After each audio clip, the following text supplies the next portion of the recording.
Hey, welcome to Surface Time, Confessions of a Diving Junkie. I hope that you have been practicing mindful breathing since the last episode.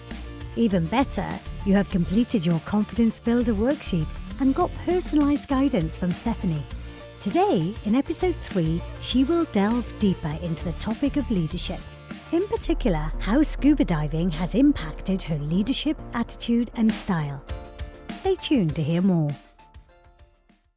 If I'm asked to name one thing that scuba diving has an impact on my leadership style and attitude, I would say the importance of recognizing and acknowledging that everyone processes information differently and everyone is on his or her own timeline. In scuba diving trainings, learning theory is really easy. You just need to attend a classroom, you do e-learning, you can even do your own reading. What gets interesting is when we get to the practical diving skill part. That as an instructor, when we demonstrate the drills, be it skin diving, scuba diving, we must look beautiful. By beautiful, it requires us to stay calm, focus, as we work against the water density. So our maneuvering has to be smooth and graceful, a little bit like slow-mo. So ideally, students can just simply copy and paste when it comes to their time to do the drill. In reality, that's not always the case. In fact, far fewer people can just simply do copy and paste. And most of the time, those are the junior scuba diver, age range 10 to 15.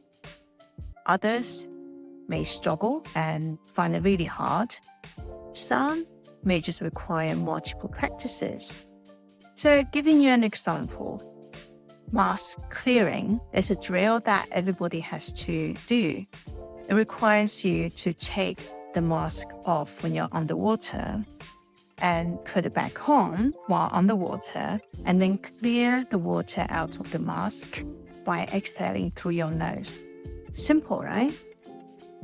I have realized that a student with high water confidence can complete with no sweat. However, those with lesser or lower water confidence, they truly struggle. And it is a mental block that stops them from completing it. Out of this group, some students, after multiple times of practice of the same drills, they actually master it. That's fine. But we still have a group of students who actually need more work. From experience, to build up water confidence, the best way is to build new muscle memories.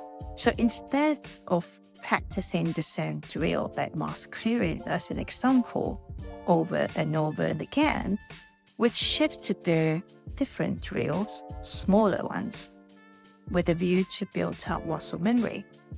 I have also found that some of the mental blocks comes from people feeling uncomfortable being underwater, having the face in the water, having the water in the nostril.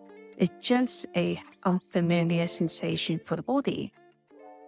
So one of the hacks I've done with the student is to take them to the shallow end of the pool with a snorkel. So they will be breathing through the snorkel while we're still on the surface. And then gradually we descend into the water, still continuously breathing through the snorkel. And that way, once you immerse your face in the water, and then we allow your body to get used to it. The shallow end is because if they panic, they can stand up.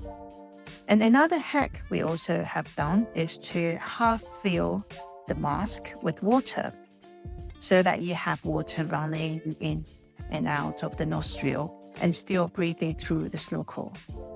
And all of these little drills are intended or designed to help to build the new muscle memories.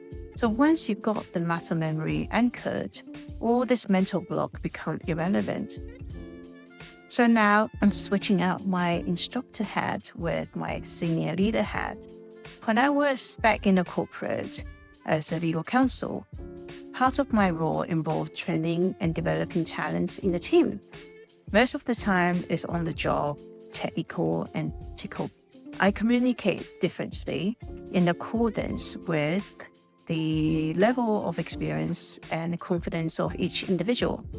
So for the more experienced and confident one, who already got their own opinion of what they want to do, the conversation will be fast, effective, and more like sanity check and bounce off ideas. And then they will go on and do their own execution. For the next confidence and experienced one, I would give a bit more time and attention. But ultimately, my goal is still to empower them to do their own work. I do have a prerequisite requirement. I've always made it clear that if you have an issue or question that you want some clarity or guidance, you can come to me. But you must come with your own answer first. And we can then go through them and refine it if necessary. This is really important. They need to process their own issues first.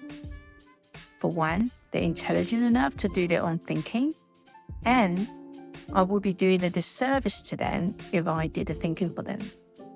And equally important, this is a confidence building exercise. Because during the conversation, when I show my validation or agreement to the point they put forward, and that will arouse feel-good factor in them. And when I give advice on certain aspect or point out the areas of improvement, that encourages them to do better. So I do recognize everybody process information differently and at different timelines. So it becomes a conscious effort to do it. When I was doing my instructor training course, this quote came to me when I was reading the manual. It says, I hear, I forget. I see, I remember. I do, I understand. The penny drops immediately when I saw this quote. First, this is already a principle and mindset that I have. And secondly, it's so relevant at work. Giving instruction on what to do is the equivalent of I hear, I forget. Doing the work and demonstrating how work is done is the equivalent of I see, I remember.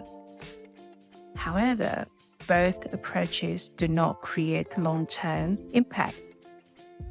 It's only when they step up, take actions, find their own solutions, then they understand the bigger picture. And this is when the sustainable impact is created. By the way, contemplation is an action.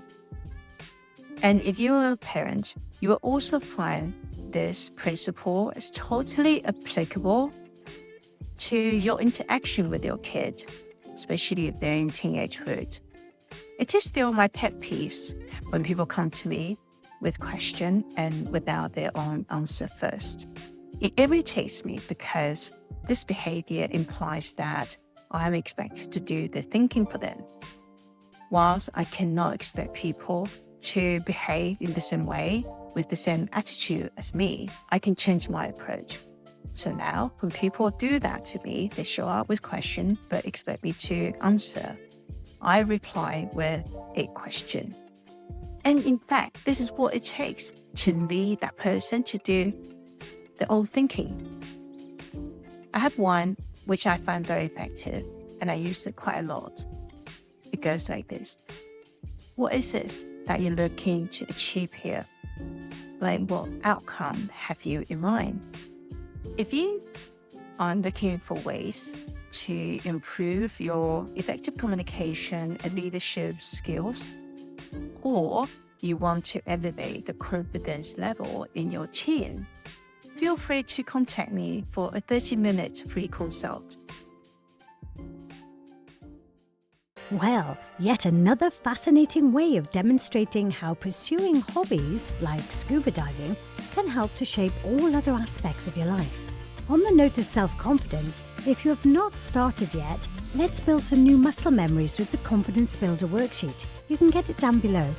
And tune in next week to hear how Stephanie gained a new perspective about team building from her own scuba diving training.